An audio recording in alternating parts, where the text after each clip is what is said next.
Early Saturday morning listeners may have missed my weekend interview segment with Senator Colin Deacon. If you did, it was totally my fault. A typo in my posting instructions meant we didn't get it online till late Saturday morning. But if you didn't get a chance to listen, it's still there, and it's really worthwhile. Google enhances browser security with AI and announces a new paid premium version.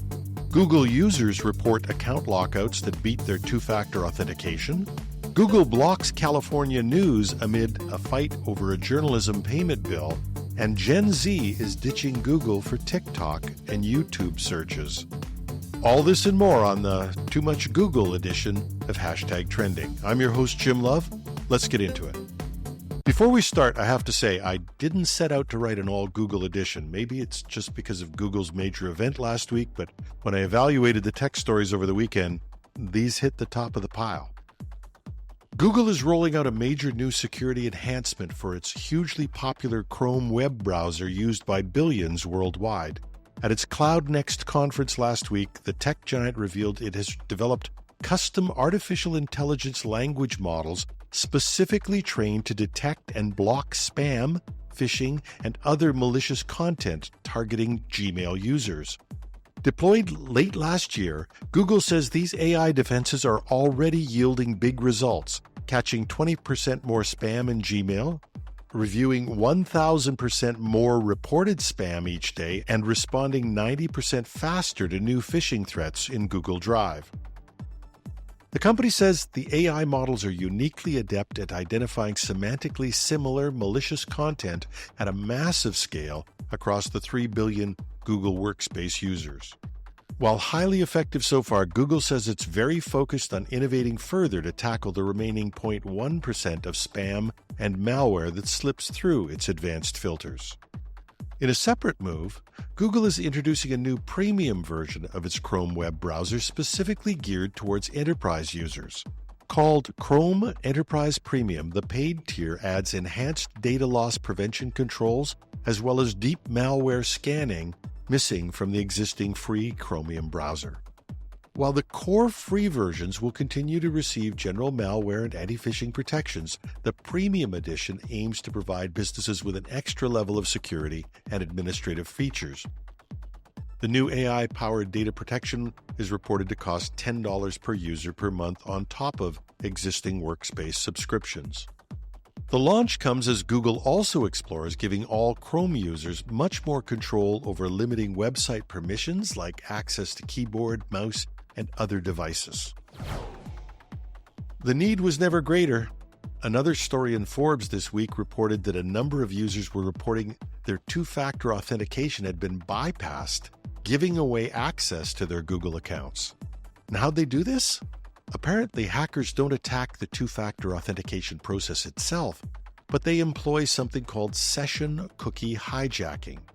The technique typically starts with a phishing email, delivering malware designed to capture the authentication cookies that allow users to seamlessly resume active sessions on sites like Gmail.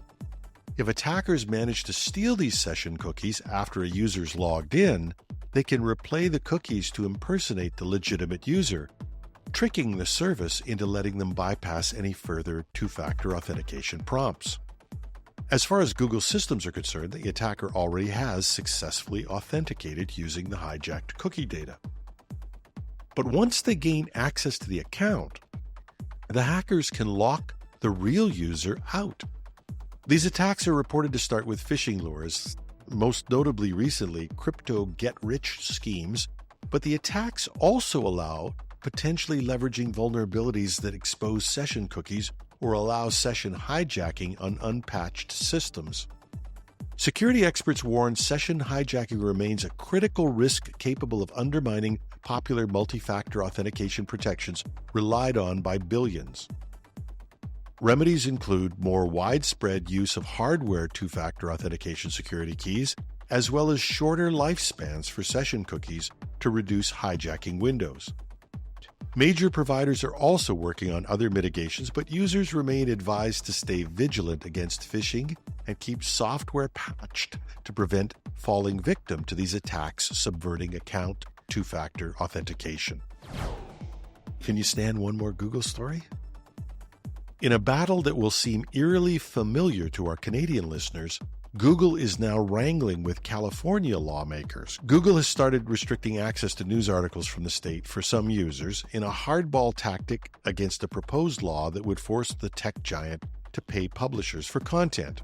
The move comes as the California Journalism Preservation Act, which would clear the state assembly next year, is being revived. The bill would require digital giants like Google and Meta to compensate news outlets when their articles and links get displayed on the tech platforms. In a blog post, Google executive Jafar Zaidi said the legislation represented an unworkable tax on linking to news sources that has already prompted significant changes to services it can offer Californians. Zaidi wrote that the companies temporarily blocked news from appearing in search results for an unspecified small percentage of California users in anticipation of the bill potentially passing. Google claims the proposal is the wrong approach to bolstering the struggling U.S. news industry, which has suffered waves of layoffs and newspaper closures amid skyrocketing digital ad revenues for big tech. Bill supporters argue it would provide a crucial lifeline to California's publishers, with over 100 outlets shuttering in the state over the past decade as advertising income plummeted. The legislation aims to direct a slice of the billions in digital ad revenues captured by technology giants like Google and Meta towards compensating journalists and publishers for reusing their content. With over 70% of digital ad dollars now going to just these two companies, advocates say they have a responsibility to support the news industry they have disrupted and profited from. Critics, however, argue that such link taxes represent unworkable models that undermine principles of an open internet. And the aggressive move by Google mirrors past tactics deployed when facing similar pay-for-journalism rules in Canada and Australia. After initial threats to block news, the company ultimately struck deals with publishers, albeit too late for some publishers like IT World Canada. As California's bill regains momentum, the fight over compensating news outlets appears headed towards an increasingly acrimonious showdown between lawmakers and the tech giants dominating the digital advertising markets. And although Google ultimately reached a deal of sorts with Canada, Meta continues to block Canadian news stories on its platform. This story may continue for some time to come. And it turns out that while Google was at the top of the news last week, the giant may want to watch where its search engine dominance might be in the future. There is no doubt that Chrome is the dominant browser by a country kilometer. Okay, a country mile still sounds better. But it has some threats to its dominance. We did some stories last week to show when given a real choice, people in Europe were opting for other browsers. And although Google is trying experiments in the UK to add AI to its search, the early reviews are not spectacular, with reports that junk content is more likely to hit the top of search. And for others, like yours truly, using AI search like Perplexity AI is proving to be more reliable and informative than Google. But now, a generational divide may be evolving. For Gen Z, and it turns out that even Canadians call them Gen Z, Google is no longer the default starting point when searching for information online. Instead, many young people are turning to social media platforms like TikTok and YouTube as their go-to search engines. New data from youth research firm YPulse reveals a stark generational divide emerging. While 58% of millennials aged 25 to 39 still begin their internet queries on Google, that falls to just 46% among those aged 18 to 24. For Gen Z, 21% are initiating searches directly on TikTok, with another 5% heading straight to YouTube, a clear break from the Google-centric behavior of older demographics. The shift highlights how social media has evolved from just connecting with friends to a vast information superhighway of its own for the first truly digital native generation. Gen Z users cite a preference for the more relatable, authentic results surfaced through human-curated videos and posts compared to Google's algorithms heavily featuring sponsored content. There's also an innate comfort and affinity with social platforms fostered by younger users, having no memory of Google's earlier era of search dominance. The trend represents a growing headache for Google and its parent Alphabet, which derives the bulk of its nearly $2 trillion valuation from digital advertising tied to search traffic.